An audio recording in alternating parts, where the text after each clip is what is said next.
Clint Eastwood Jr. was born on May 31, 1930, in San Francisco, California. Over the course of his long and distinguished career, he has established himself as a legendary actor, director, and filmmaker, leaving an indelible mark on Hollywood. His journey from a struggling young actor to an international icon is one of perseverance, talent, and an unyielding dedication to his craft. In his early years, Eastwood grew up during the Great Depression, a time of economic hardship that affected millions of families across the United States. Despite the challenges of the era, his family managed to maintain a relatively comfortable lifestyle. His father, Clint Eastwood Sr., was a manufacturing executive, while his mother, Ruth, worked as a clerical assistant at IBM. The family moved several times during Eastwood's childhood as his father changed jobs, but they eventually settled in Piedmont, California, where young Clint experienced a privileged upbringing.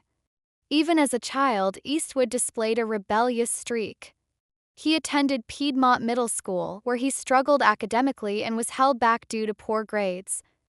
He later moved to Piedmont High School but was expelled for a series of infractions, including writing an inappropriate message on a school scoreboard and setting fire to an effigy on the school lawn. This led him to transfer to Oakland Technical High School, where he eventually graduated in 1949. Throughout his teenage years, Eastwood worked various odd jobs to earn money. He worked as a lifeguard, paperboy, grocery store clerk, forest firefighter, and golf caddy. Despite his family's comfortable lifestyle, he learned the value of hard work from an early age. In 1951, Eastwood considered enrolling at Seattle University, but his plans changed when he was drafted into the United States Army during the Korean War. His military service proved to be a pivotal experience in his life, though he never saw combat. Instead, he was stationed at Fort Ord in California, where he served as a swimming instructor. During his time in the military, he was involved in a harrowing incident when the aircraft he was flying in, a Douglas AD bomber, ran out of fuel and crashed into the Pacific Ocean near Point Reyes. Eastwood and the pilot survived by swimming over 2 miles to safety using a life raft. This experience, though terrifying, showcased his resilience and determination, qualities that would later define his Hollywood career. After being honorably discharged from the Army in 1953, Eastwood struggled to find his footing in the entertainment industry. He took acting classes while working various jobs, including digging swimming pools and driving trucks, to support himself. His rugged good looks and imposing stature eventually caught the attention of Hollywood talent scouts, leading to small roles in B-movies and television shows. Eastwood's big break came in 1959 when he was cast as Rowdy Yates in the CBS Western television series Rawhide. The show became a massive success, running for 8 seasons and making him a household name. However, despite his newfound fame, he longed for more challenging roles that would allow him to showcase his acting abilities. His opportunity came in the mid-1960s when Italian director Sergio Leone cast him as the enigmatic man with no name in the now legendary Dollars trilogy, A Fistful of Dollars, 1964, For a Few Dollars More, 1965, and The Good, the Bad, and the Ugly, 1966. These spaghetti westerns catapulted Eastwood to international superstardom and established his persona as a tough, silent anti-hero.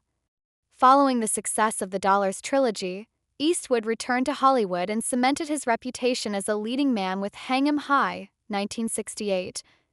He continued to star in westerns and action films, but it was his role as Inspector Harry Callahan in the Dirty Harry series that solidified his status as a cultural icon. The first film, Dirty Harry, 1971, was a massive success, spawning 4 sequels and introducing audiences to the now famous line, "Do you feel lucky, punk?"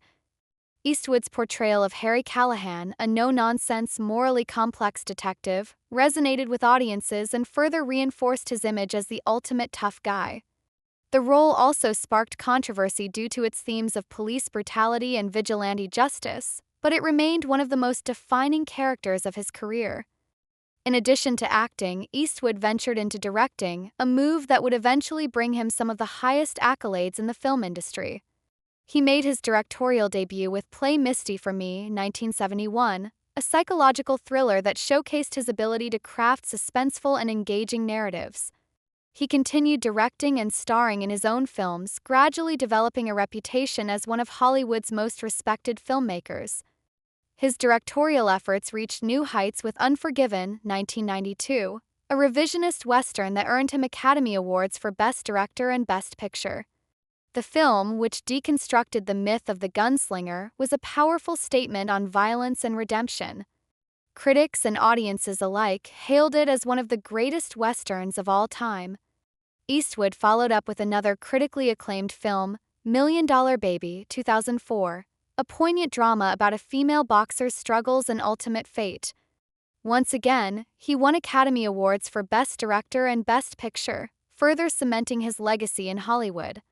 Throughout his career, Eastwood continued to challenge himself by exploring different genres. He directed and starred in Gran Torino, 2008, a drama that addressed themes of racism, redemption, and generational conflict. He also tackled war films including Flags of Our Fathers, 2006, and Letters from Iwo Jima, 2006, the latter of which provided a Japanese perspective on World War II. His diverse body of work demonstrated his ability to tell compelling stories with depth and nuance.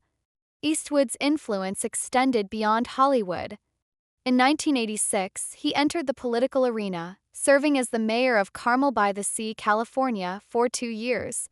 His tenure was marked by efforts to improve local infrastructure and preserve the town's natural beauty. Though he eventually returned to filmmaking, his brief political career showcased his commitment to civic engagement. In addition to his work as an actor and director, Eastwood is also a talented musician and composer. He has composed scores for several of his films, including Mystic River, 2003, and Changeling, 2008. His love for jazz and classical music is evident in his compositions, adding an extra layer of artistry to his films. As he entered his later years, Eastwood showed no signs of slowing down. He continued to direct films well into his 90s with The Mule, 2018, and Cry Macho, 2021, proving that he remained a powerful storyteller.